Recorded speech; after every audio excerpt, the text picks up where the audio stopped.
谢谢你保守我们，能够在这一周的当中无灾无病、敬虔无事的度日。我们向你献上感谢。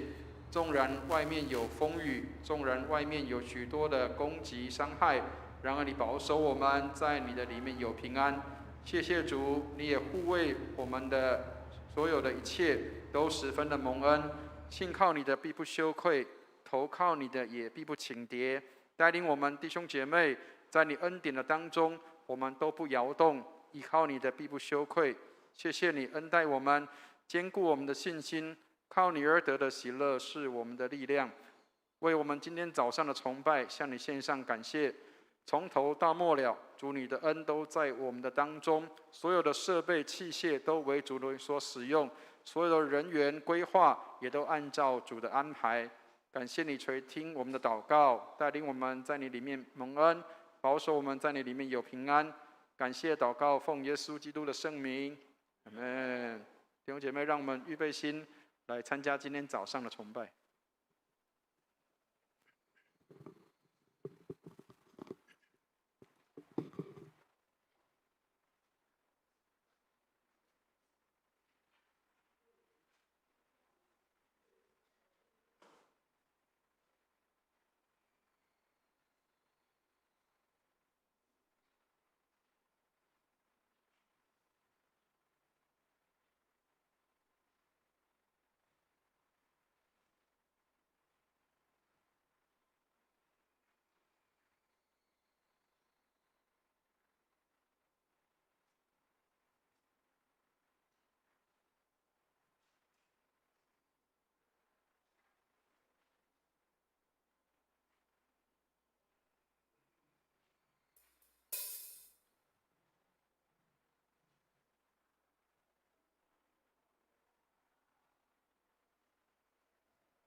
求我们主耶稣基督的上帝，荣耀的父，将那赐人智慧和启示的灵赏给你们，使你们真知道他，并且照明你们心中的眼睛，使你们知道他的恩召有何等指望，他在圣徒中得的基业有何等丰盛的荣耀。弟兄姐妹，我们一起来祷告。亲爱的天父，你的名何其美，万国万民都要来赞美你。因你本为善，你的慈爱永远长存。主说，凡劳苦担重担的人，可以到我这里来，我就使你们得安息。愿众人向主所成的代祷，如馨香的祭，凡寻找就寻见，凡叩门就开门。慈爱怜悯的主，恳求你使我们回转向你，降服在你的旨意中。我们要学习你柔和谦卑的样式，好叫我们得着安息与满足。愿主的话成为我们脚前的灯，路上的光，学习顺服主所赐的环境，因为救我们出黑暗入光明的主，有满足的喜乐和永远的福乐。赐福今日在圣坛前由上主而来的信息，使传讲与讲道的同盟益处。愿一切荣耀与赞美归给你，奉主耶稣基督的名祷告，阿们。弟兄姐妹，我们一起翻开心灵粮诗选第2首，荣耀归于真神。我们一起来唱诗歌来敬拜主。全首有3节，第1节我们一起唱，第2节姐妹，第3节弟兄。第1节，荣耀归于真神，他成就大事，为爱世人生之，赐下独生子，献上他生命为人赎罪受害，永生门已打开，人人可进来。赞美主，赞美主，天地听主声音。赞美主，赞美主，万民快乐高兴。亲爱接主耶稣进入父家中，荣耀归主，他已成就大事工。请姐妹。赎罪完全救恩，主宝血供许，凡信者得永生，神灵许世人。只要我众罪人真心接纳主，并听信靠耶稣，并蒙他饶恕。赞美主，赞美主，天地听主声音。赞美主，赞美主，万民快乐高兴。亲爱接主耶稣进入父家中，荣耀归主，他已成就大事工。弟兄请。荣耀归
然站立，我们一起用《使徒信经》做我们的信仰告白，请。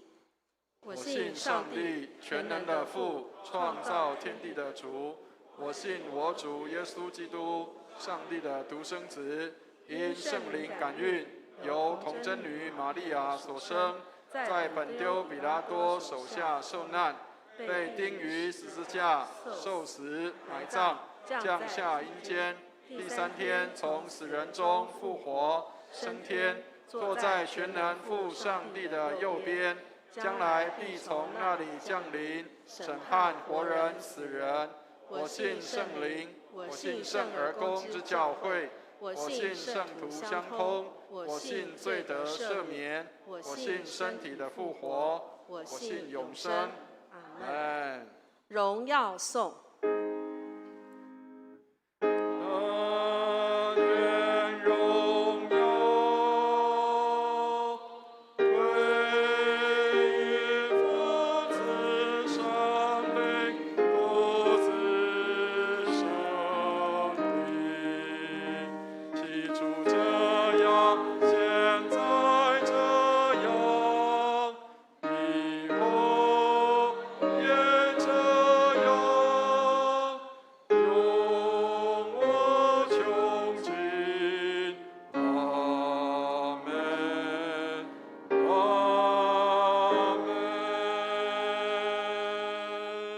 弟兄姐妹，请坐。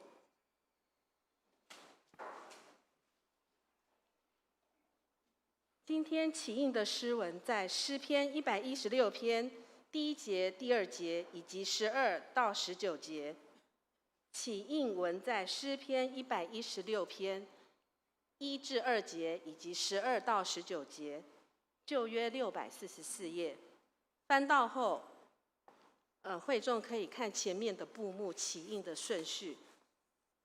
起的部分由思会来读，印的部分由会众一起诵读。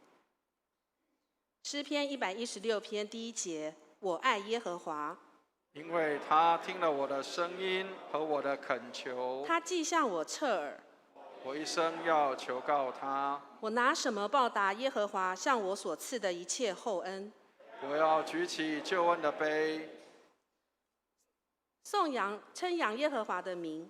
我要在他众民面前向耶和华还我的愿。在耶和华眼中，看圣民之死极为宝贵。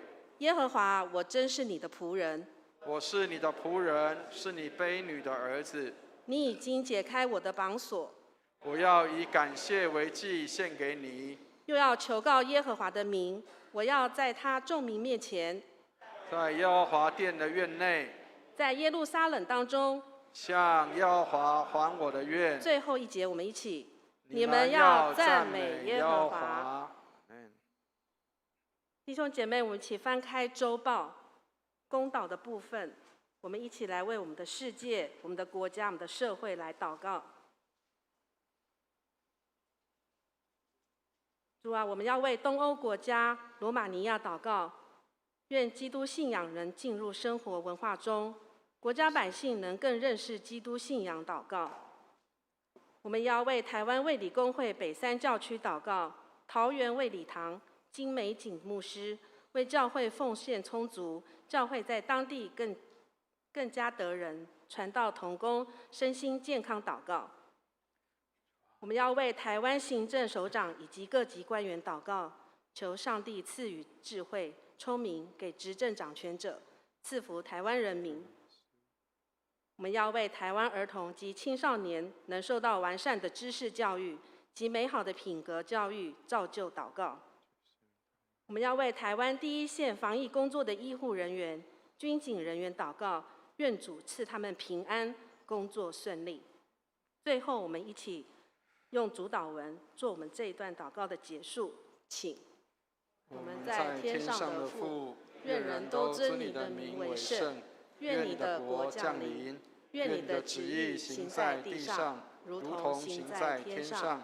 我们日用的饮食，今日赐给我们，免我们的债，如同我们免了人的债。不叫我们遇见试探，救我们脱离凶恶。因为国度、权柄、荣耀，全是你的，直到永远。阿阿门。门。今天的经课，我们请李迪华姐妹来为我们攻读。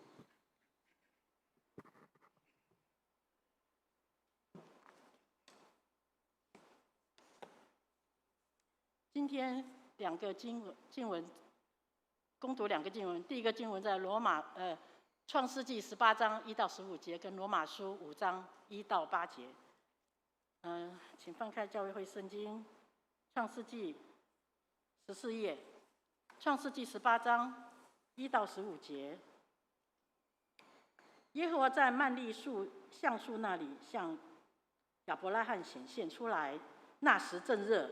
亚伯拉罕坐在帐篷的门口，举目观看，见有3个人在对面站着。他一见，就从帐篷门口跑去迎接他们，俯伏在地说：“我主，我若在你面前蒙恩，求你不要离开仆人往前去，容我拿点水来，你们洗洗脚，在树下歇息。我再拿一点饼来，你们可以加添心力。然后往前去。你们既到仆人这里来，理当如此。”他们说：“就照你说的行吧。”亚伯拉罕急忙进帐篷见撒拉说：“你速拿3细亚细面调和做饼。”亚伯拉罕又跑到牛群里，牵了一只又嫩又好的牛犊来，交给仆人。仆人急忙预备好了。亚伯拉罕又取了奶油和奶，并预备好的牛犊来，摆在他们面前，自己在树下站在旁边，他们就吃了。他们问亚伯拉罕说：“你妻子撒拉在哪里？”他说：“在帐篷里。”3人中有一位说：“到明年这时候，我必要回到你这里来，你的妻子撒拉必生一个儿子。”撒拉在那人后面的帐篷门口也听见了这话。亚伯拉罕和撒拉年纪老迈，撒拉的月事已经断绝。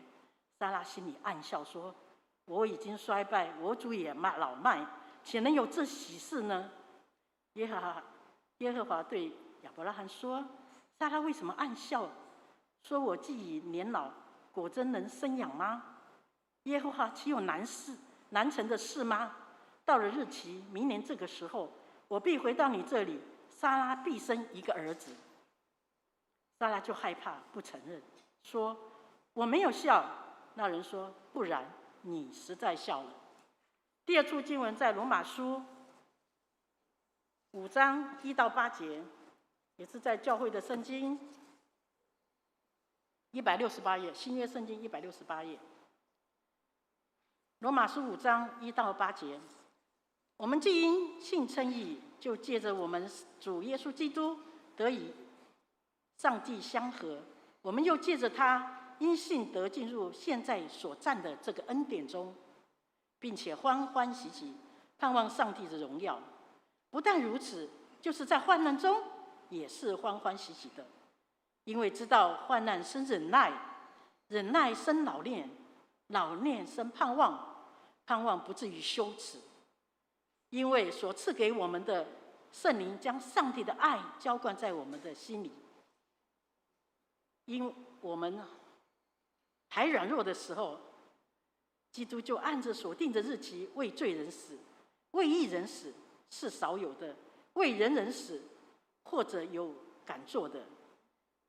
唯有基督在我们还在做罪人的时候为我们死，上帝的爱就在此向我们显明了。以上是上帝的圣训。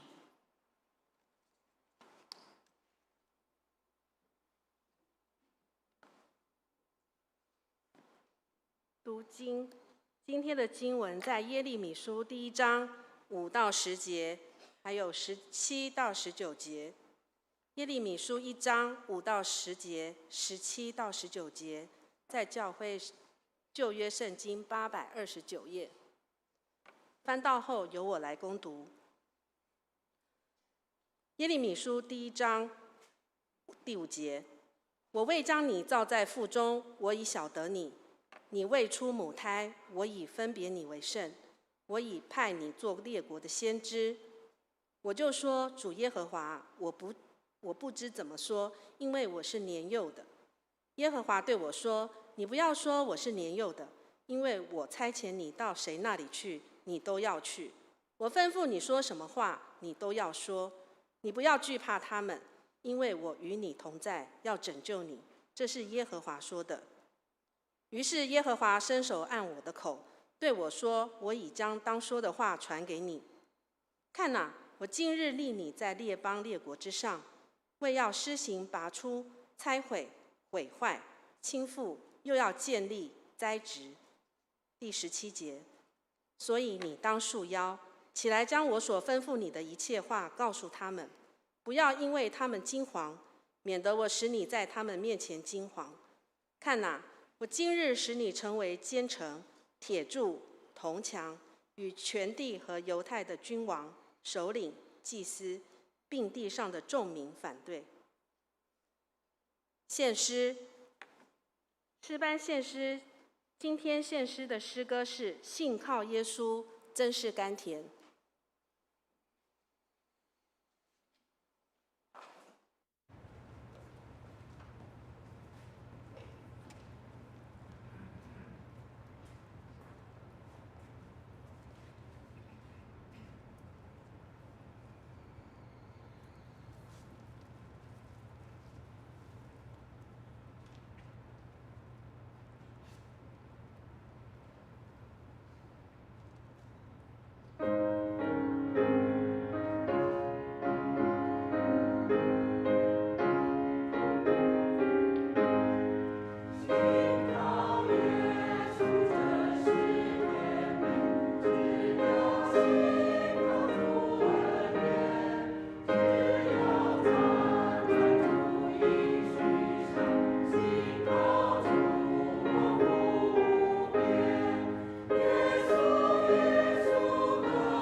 谢谢诗班美妙的献诗。接下来正道，我们今天的讲道是由神学生郭维恩要来与我们分享。分享的题目是“成为祝福的器皿”。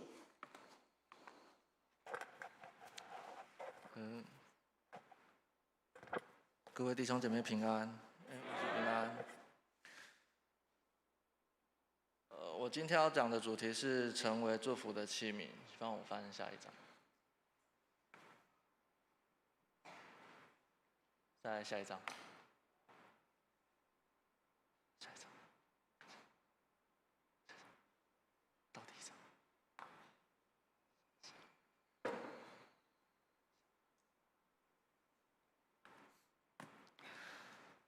记得那时候我刚到灵粮堂的时候，是第一间教会是在灵粮堂。那时候进去到教会的时候，当时教会举办了一个神营会，我参加了。当时就被医治和被释放。那时就有一个声音就是跟我说来跟从我吧。但我心里浮现的第一个想法是，我不行了，我害怕，因为我不想要脱离我当时所在的工作的环境舒适圈。因为1到5上班，然后6日很开心的可以跟朋友出去玩，然后或者是久久来一次教会，当个快乐的基督徒有什么不好这样子？所以当下我的内心是非常恐惧的，因为我自己知道我自己有几斤几两重。虽然那时候的牧师很温柔也很耐心的提醒我说，当圣灵运行的时候，我们同在同一个水流中，你绝对不会听不懂的，就顺着神的旨意吧。虽然那时候我刚进去，灵粮堂它是属于比较讲求圣灵感动的，可是我那时候就讲说这是什么意思，我真的搞不懂。然后因为之后我就进去到教会服事，就是在儿童主日学这一块，然后首次就刚好又迎来了第一个活动，就是夏令营。然后当时的儿童主日学的主牧，就是那时候的传道，就给我了一个任务，就是你要当主负责人。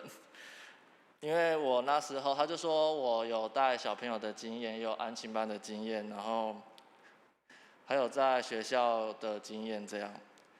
然后我那时候就心想说，不可能啊！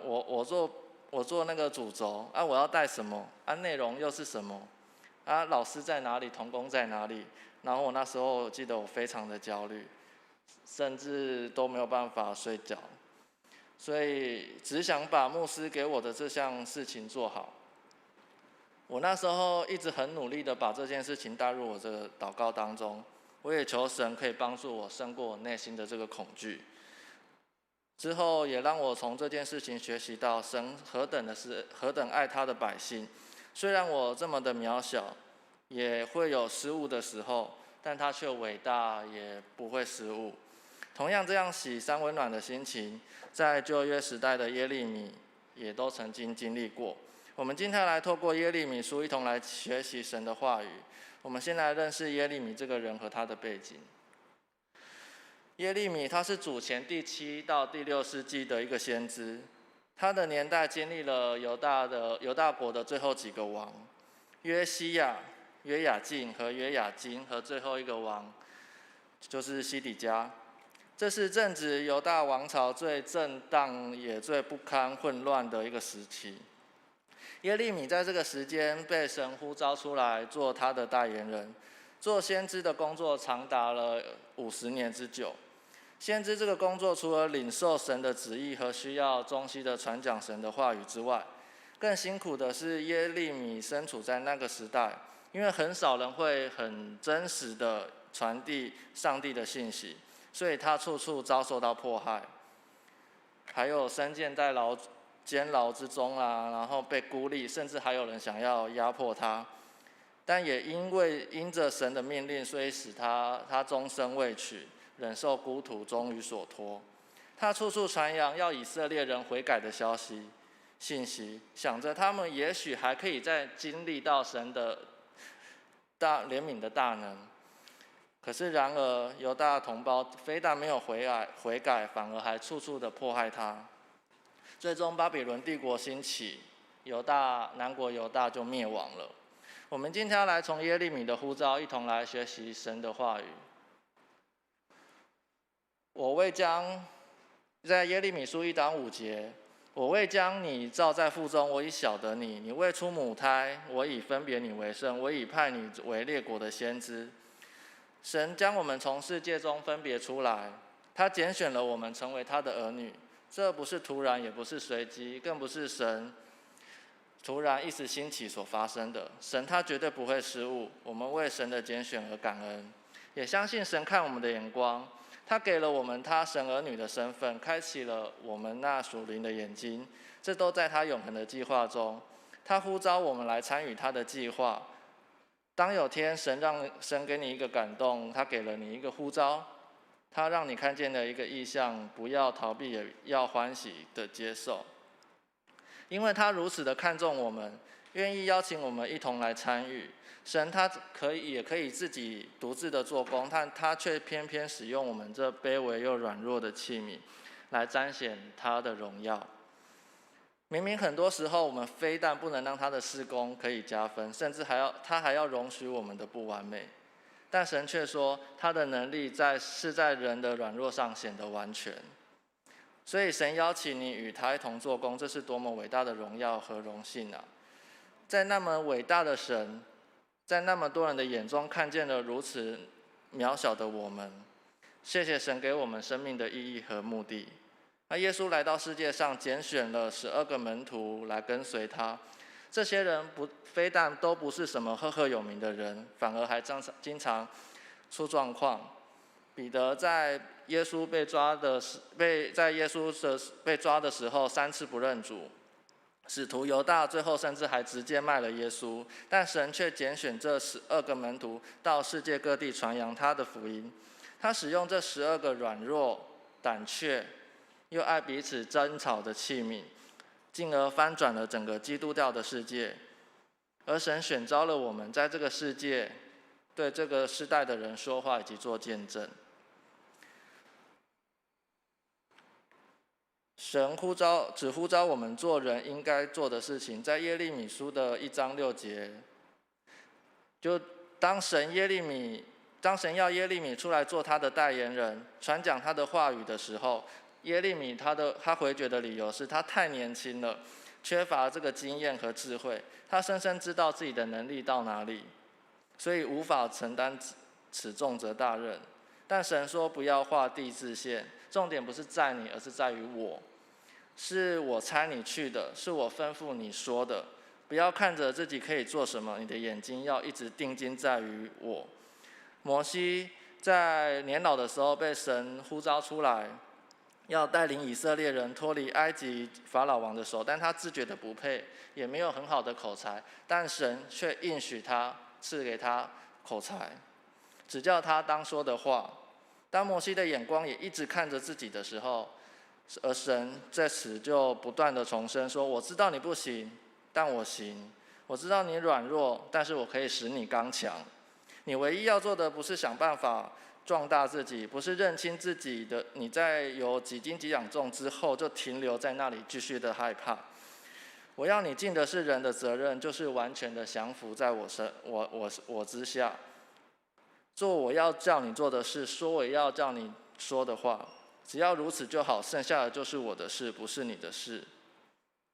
承认自己的有限之后，就不要停留在原地，而是看见自己有限之后，赶紧的向神看齐。这样，神要我们做的是那一颗甘愿做的心，全然降服在他的主权之下，坚定并且相信我们所倚靠的那一位神，是掌管天下万有，使万物都可以匍匐在他以下的神。耶稣的门徒彼得曾经想要试经历，当耶稣在海面上行走时，彼得说，如果主是你，请叫我从水面上走过去到你那里。当彼得专注于定睛在耶稣身上时，神就让他经历了超自然的神迹。而当他视线转移到看见了环境上的限制以及困难之后，他立刻就沉了下去。所以当神呼召我们的时候，就是要我们踏出自己的船身，不再依靠自己的势力或是任何我们可以依靠的东西，因为这些东西都足以拦阻我们无法经历到与耶稣一同行在水面上的神迹。正当我们有我们的有限，就是生理的有限、才能的限制、地理的限制外，才能使神的无限显得更珍贵，才能更震动这个世界，彰显他是一个神。它能够轻松跨越人的极限，所以不要让我们的恐惧和害怕拦阻神要在我们生命中的丰盛和祝福。行在水面上，不看自己自身的条件，而是紧紧的依靠主完成使自己无法做到的事情。以下分享我一个见证，其实我本身就从小就是不是对机器非常在行的人，因为我家有一个非常厉害的哥哥，所以我都是破坏的那一位。但神都是进到教会里面，神非常巧妙的安排，就是一开始就是让我从设备开始，然后我真的一窍不通，每一次要服侍的时候，之前我看到那个服侍表，都跟牧师说，牧师可以不要排我在这边吗？可以带我排配唱啊，其他都可以。但是开始在进入教会的时候，然后慢慢的学习认识与神同在的时候，反而变得不再那么惧怕了，心里觉得好像也没有这么复杂。但我也知道那是神悦纳我的心，因为我做了我该做的，我能做的，剩下的就是他暗中默默完成他的事工，所以我将我这一切的荣耀都归于我的神。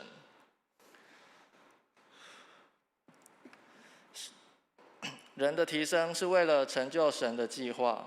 神没有在更晚的时间呼召耶利米，也没有在更早的时间呼召他，他就在这个时刻呼召耶利米出来做他的代言人。这是神最美好的时间，也是神的时间，所以我们要留意神的时间。当生活中我们被提升的时候，要谨慎留意，做好预备。因为我们被神抬举，目的不是我们终于可以表现自己，或是可以准备享受这世界上的荣华富贵等等，而是神有事工邀请我们与这个过程中和他一同的经历。我们可以从圣经的历史中就可以发现，人向来都不是主角，贯穿整个的才是神才是中心。以斯帖在波斯的统治之下，以一个犹太人的身份被提升为皇后的位分。当哈曼的诡诈计划要歼灭犹大的民族时，神用以斯帖成为他的器皿，翻转整个犹大人的历史。以斯帖的提升成为神爱犹太民族的证明。在耶利米时代，神恩膏耶利米，伸手在他的口上，使他力上加力，得以传讲神的话，传讲神要人悔改的信息。而这些人的时代不是为了塑造一个英雄，每一个时代人的提升是为了成就神对这个时代的一个美好的心意。然而神的时间来临，我们也需要预备好自己，紧紧跟上。当神告知耶利米的事工是先消极而破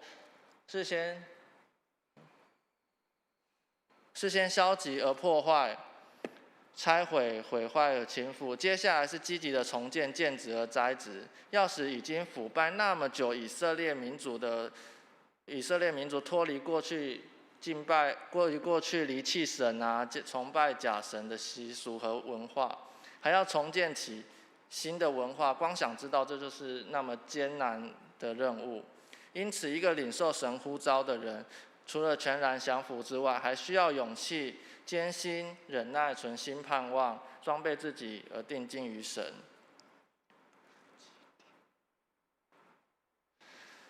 基甸在士师记的7章5节说，基甸就在他们下到水旁，耶和华就对基甸说：凡用舌头喝水的，像狗舔的，要使他单站在一处；凡跪下喝水的，也要使他单站在一处。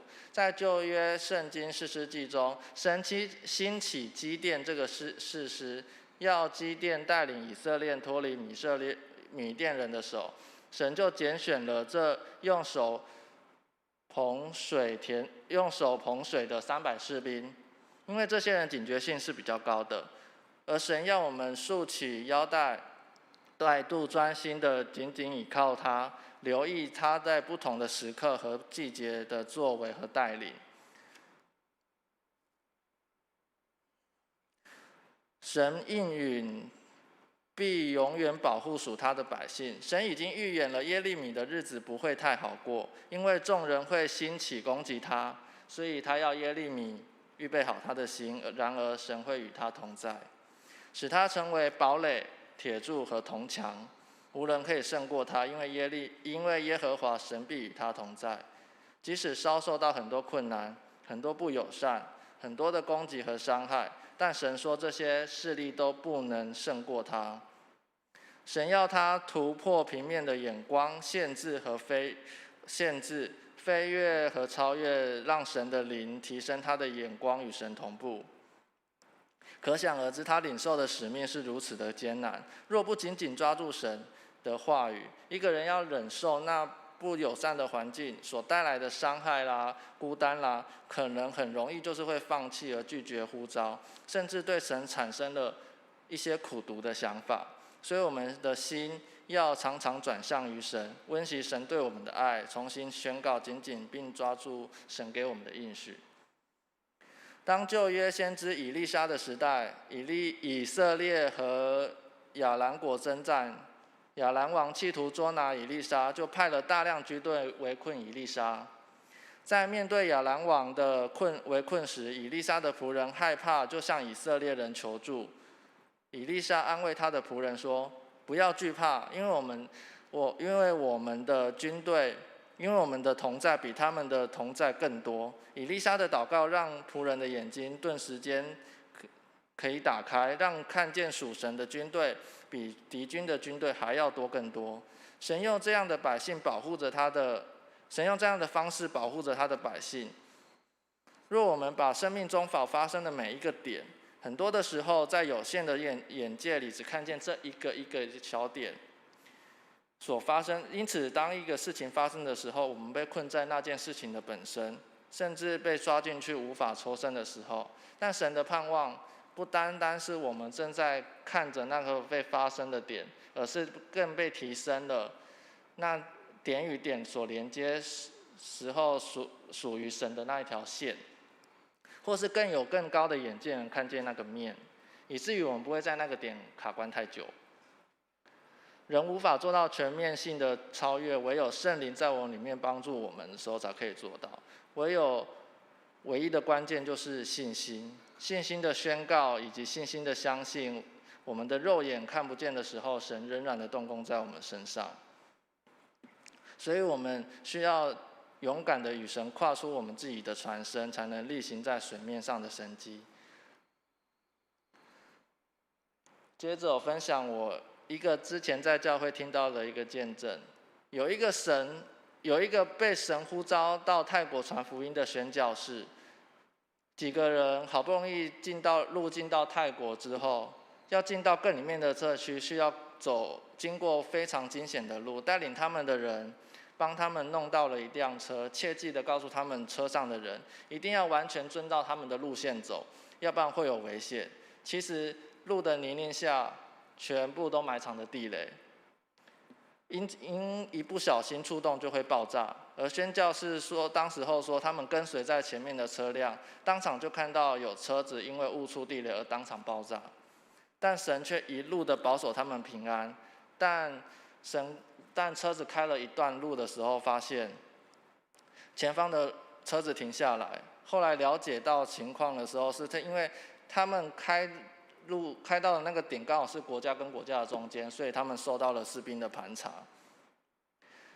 而当驻守的泰国士兵拿枪抵着这个宣教士的头，可是这个宣教士他学过了跆拳道和武术，所以他当下就心想说，如果他这时候往上踢，一定会让这个士兵死亡。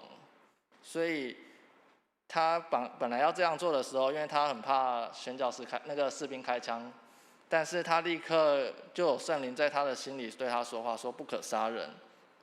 但对方说的泰语他一点都听不懂，但因为他的沉默，所以使那个士兵就越讲越大声，那把枪就一直紧紧的抵着他的太阳穴。宣教士那时候心想说，我可能就要死在这里了。就在这个时候，士兵看见宣教士的后方，脸色苍白，开始发抖，甚至后来丢掉枪，俯伏在地上，嘴巴上用泰文不知道念着什么，但是唯一他宣教士听得懂一句英文就是 "You go, you go"， 但这个宣教士不懂为什么会突然这样放他们几个人走这样，然后几个月之后，他们进到一个军营里面处理事情。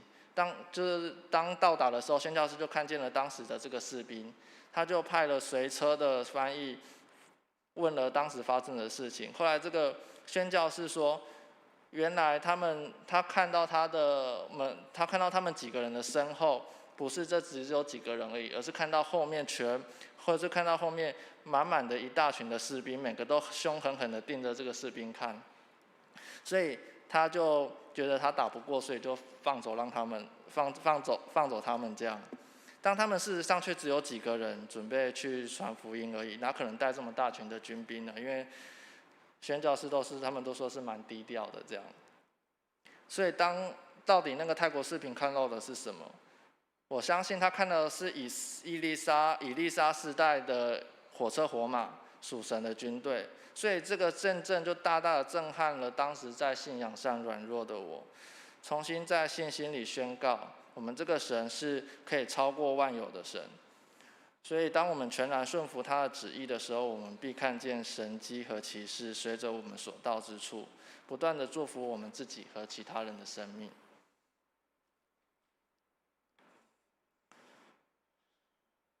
结论在14章12节是说到，我实实在在的告诉你们，我所做的事，信的人我也要做，并且要做的比这个事情更大，因为我往父的那里去。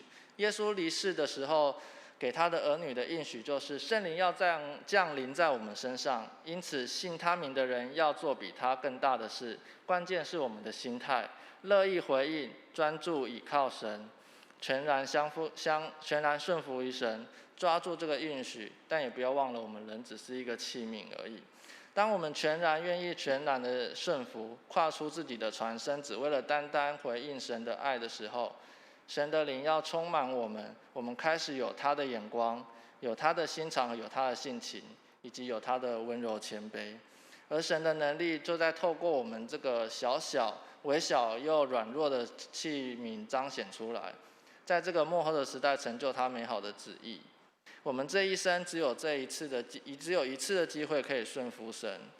我满心期待这末后的世界，神要透过我们来这样软弱又充满先知的器皿，因着神的灵充满即将要成就怎样属神的荣耀的计划。我也求神帮助我们走进他的心意中，使我们能够成为那祝福别人的器皿。最后我也感谢神，可以进入到荣光堂这个大家庭，在一年中都是充满满满的回忆。我也第一次跟大家在教会烤肉，以及每一次的聚会啊，我也每一个家人的交通都能够使我的生命更丰盛。我也感谢大家在这一年的包容，还蛮感激牧师给我这一次的机会，感谢神，也可以让我可以成为透过可以传讲他话语的祝福的器皿，然后再次荣耀给神。然后我的今天的见证就讲到这里，谢谢大家。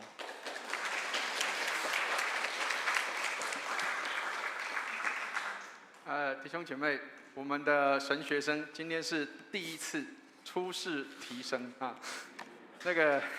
我们真的要给他鼓励。我印象中记得，在我念小学的时候，那是很早以前的事情。实习老师都要到班上去做那个叫做试讲试教，然后做试讲试教的时候，有时候我们就会看到，那个老师他很紧张，或者是老师本来他准备的这个内容很多，好像应该要1个小时要讲完这个才能讲完这个东西，但是可能不到一半的时间就讲完了，那怎么办？这扔在那里。当然我们当学生的我们也很乖，我们也扔在那里等老师。但是呢，这个都是经验。或许我们现在觉得这个神学生他可能现在还正在学习的当中，但是未来也许10年或20年后，一个伟大的布道家就在我们的当中。上帝帮助我们，我们每一个人都可以成为神学生的老师，也成为神学生的学生。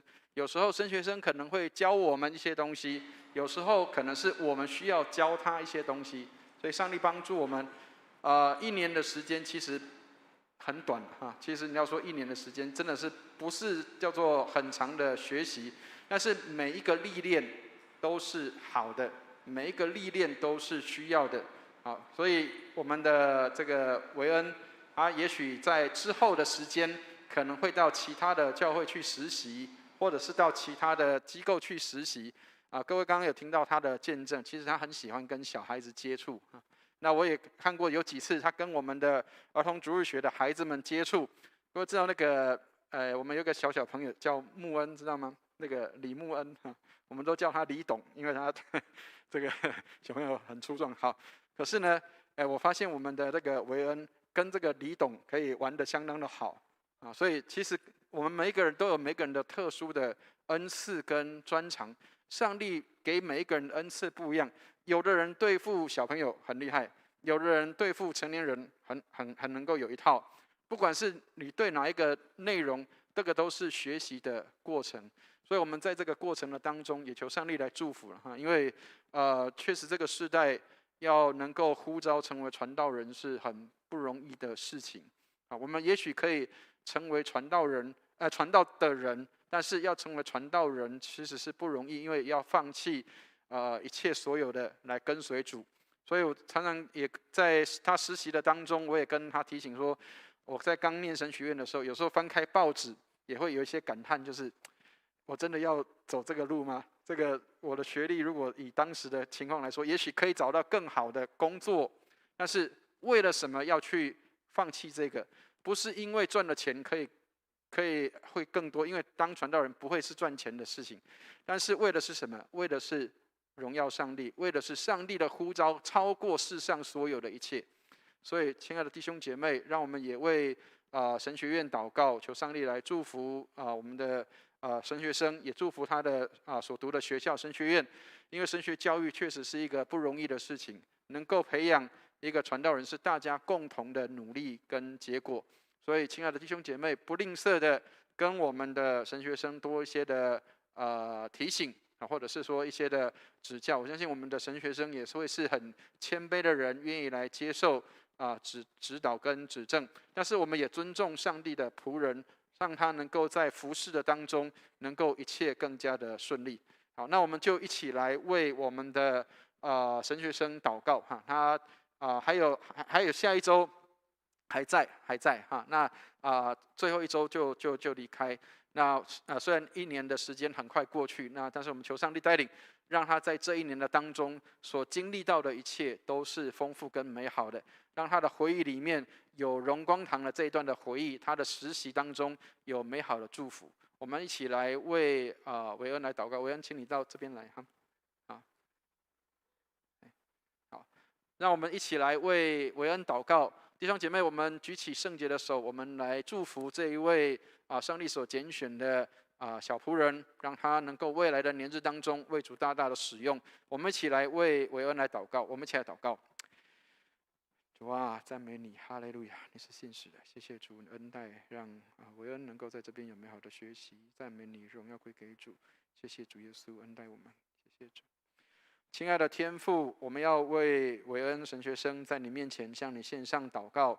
谢谢你在众人当中拣选了他，使他能够成为你要使用的器皿，恩待他，如他今天所分享的信息。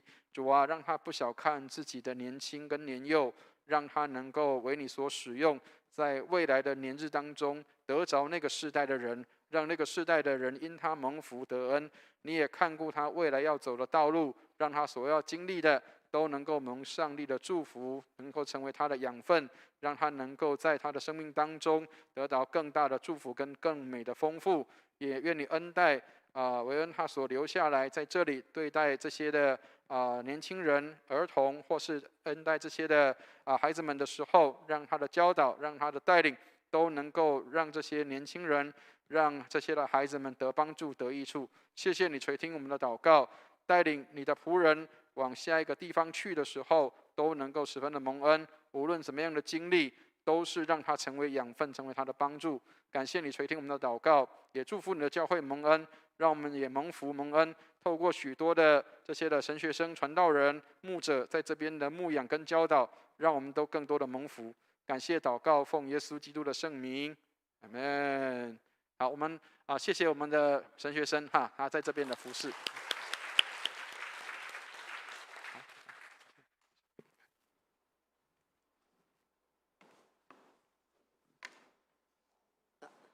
回应诗歌，请弟兄姐妹起立，我们翻开心灵良诗选259首。259首，主我今来。这边有4节歌词，所以我们因为时间还够，所以我们4节都会唱。那第2节呢，请姐妹；第三节请弟兄；第4节我们再一起合。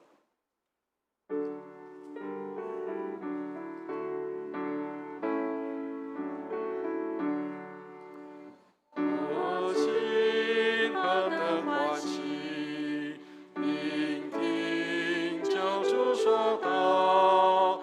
我为你虽流出宝血，是你同得荣耀。主，我进来，我进来求你，求主洗净我罪愆，洗净在宝血里。姐妹，我本软弱可怜，心上毫无能力，唯主能显示恩启功，救我脱离罪愆。主啊，我进来求你，求主洗净我罪愆，洗净在宝血里。第3节弟兄，求主使我生命充满在我心里，更求主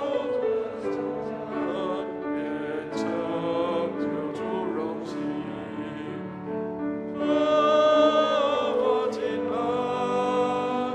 我进来求你，求主洗净我罪愆，洗净在最后宝血我们一起。背在赎罪宝血，背在救赎后恩，救主既然如此爱我，我要爱主更深。主，我进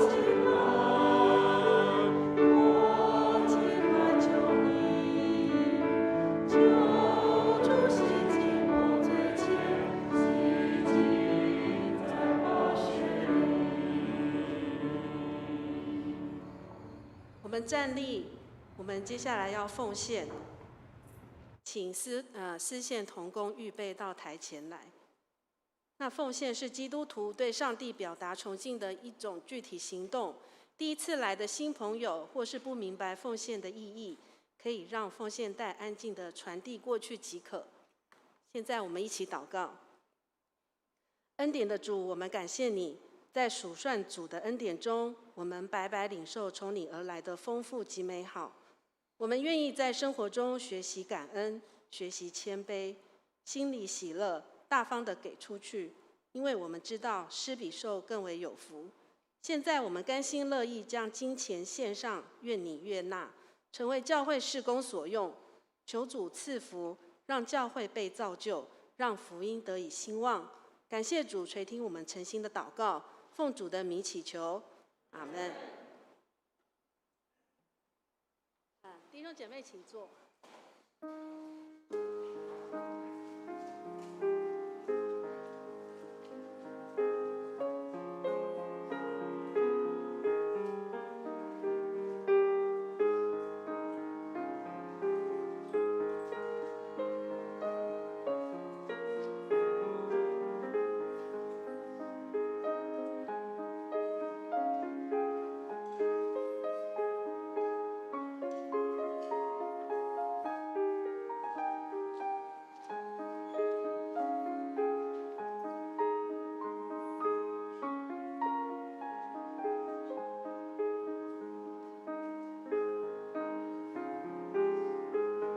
会众请起立。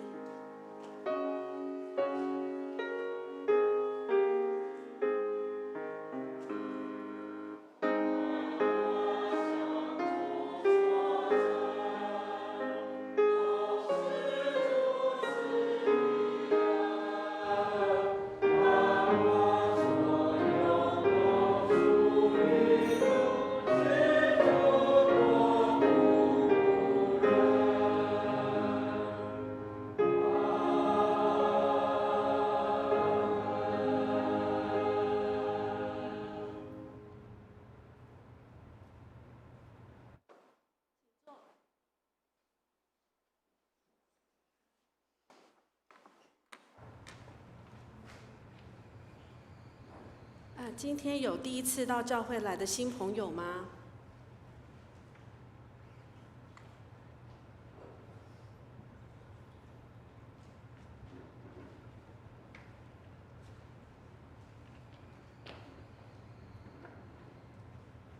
我们欢迎今天第一次到教会来的新朋友，是郑碧云，有在这里吗？欢迎你，还有黄敬顺。一次欢迎，永远欢迎，谢谢，请坐。好，这是宝华姐妹的亲人哈，谢谢。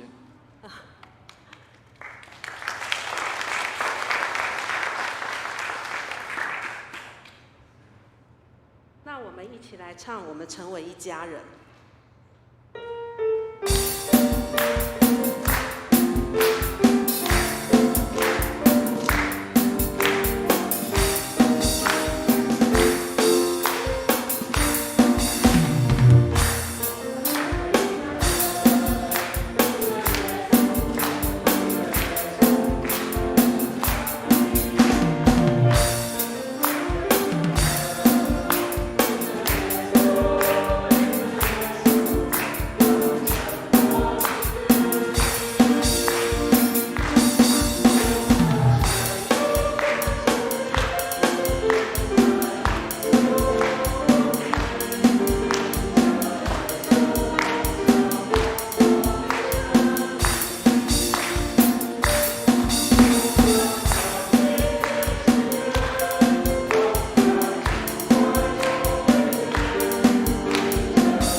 请坐。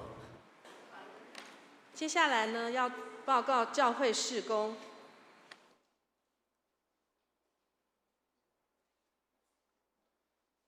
现在吗？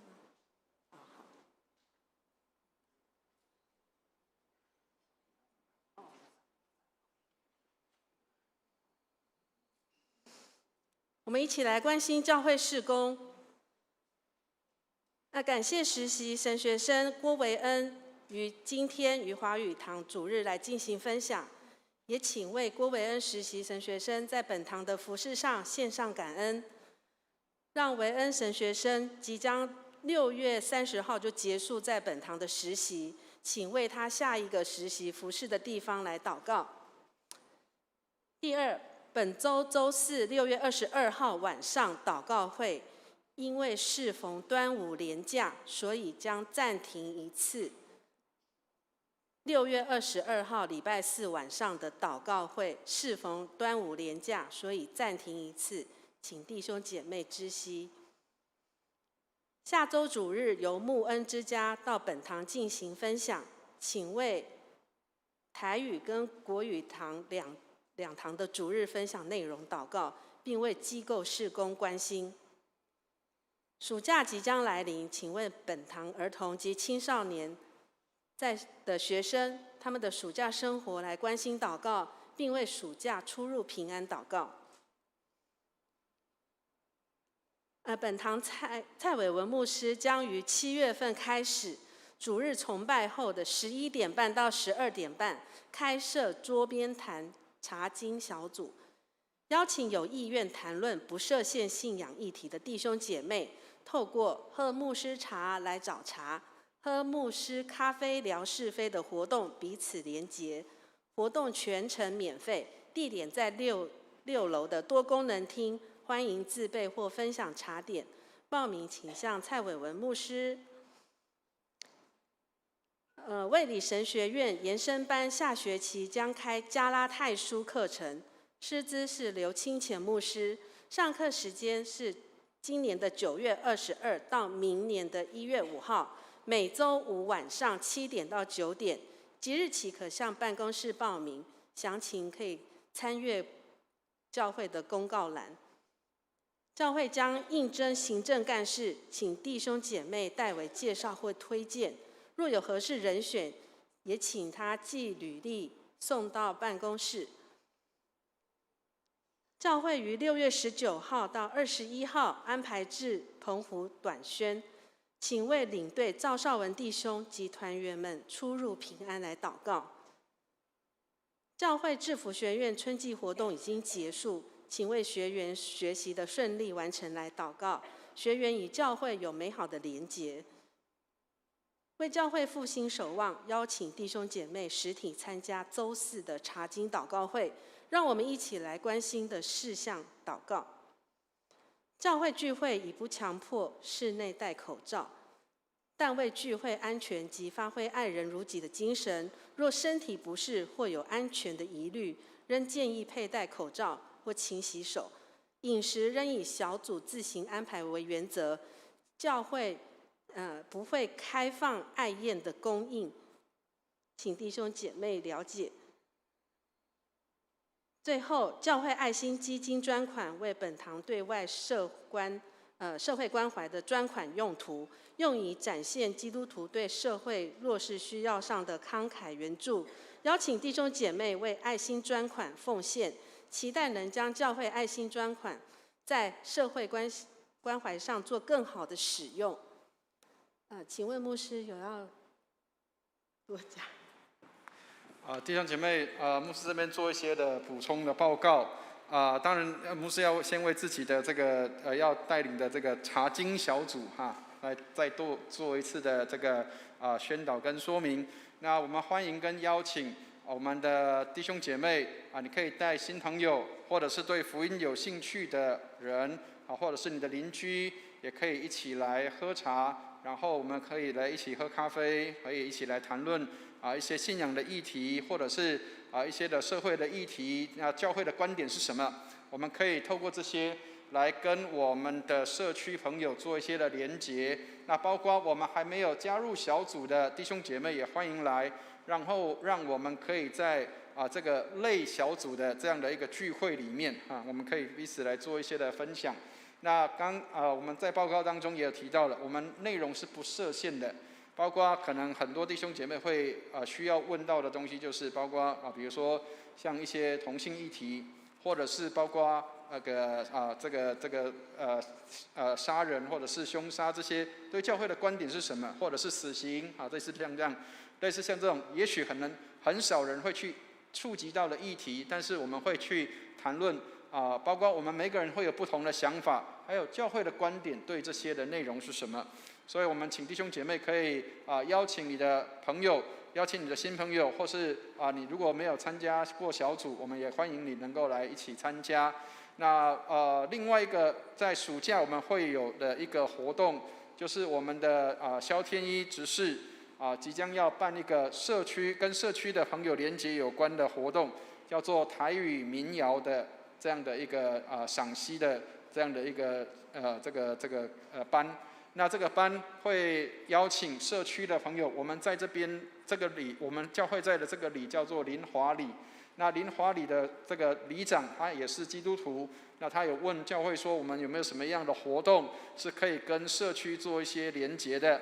那我们的萧天一执事他预备要安排一个叫做台语民谣的这样的一个内容，但是事实上我们有稍稍有点置入性的行销在这里面。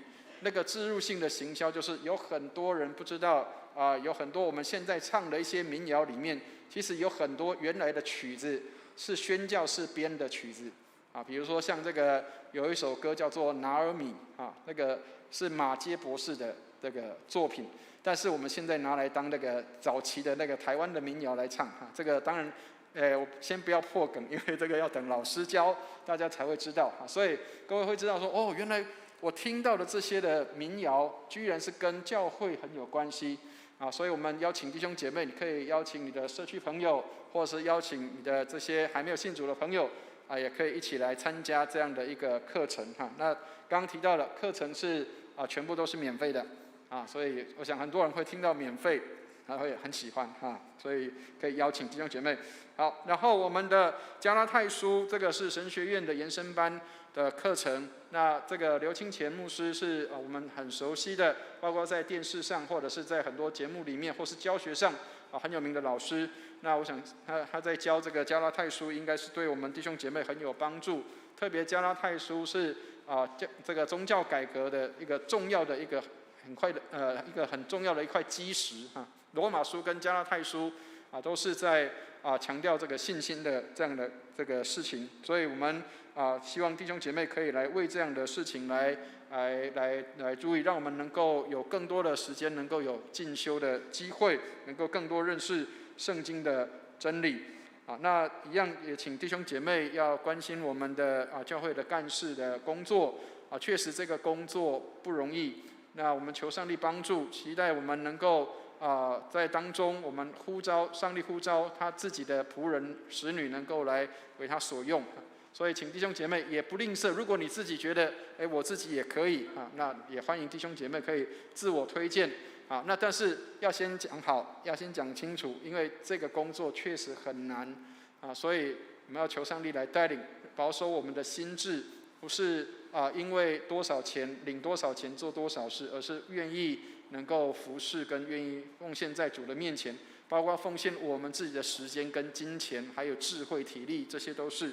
所以请弟兄姐妹要更多来为我们的干事来祷告。那明天我们就会有这个探宣旅游队要出去了。我们今年是澎湖去年是马祖，然后跟大家预告一下，也许明年我们会到金门去所以如果还没有收集过我们的台湾的外岛的弟兄姐妹，也欢迎来。但是我们期待将来我们不是只有探宣，我们希望是真的短宣，去到需要的地方因为这个才是我们需要真正的目的。然后让我们去到这个外岛的地方，去看到这些在外岛的教会，还有这些牧者们他们的付出跟奉献。我们会觉得我们的教会实在是太棒太好了，非常非常的富有。但是在很多离岛的教会，很多的小教会都是比较辛苦的，所以也请弟兄姐妹来关心跟祷告以上，谢谢。弟兄姐妹，我们一起起立，3-1颂。普天之下，万国万民，齐声赞美父子圣灵，三位一体，同荣同尊，万有之源，万福之本。阿门。请牧师祝祷。弟兄姐妹，我们一起来领受祝福。慈悲爱我们的天父，感谢你赏赐我们丰盛的恩典，让我们能够在你恩典的当中得着一切的丰富美好的祝福，也让我们白白的得来，白白的舍去，让有需要的人因我们得祝福得帮助。愿我主耶稣基督的恩惠、天父上帝的慈爱、圣灵的感动与交通，常与我们众人同在，从今时直到永永远远。阿门。阿门颂。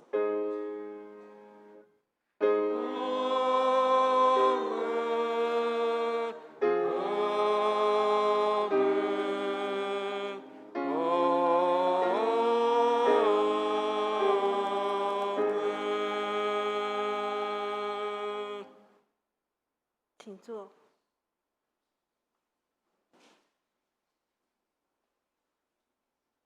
在殿乐中，请为今天的肢体消息和教会事工代祷。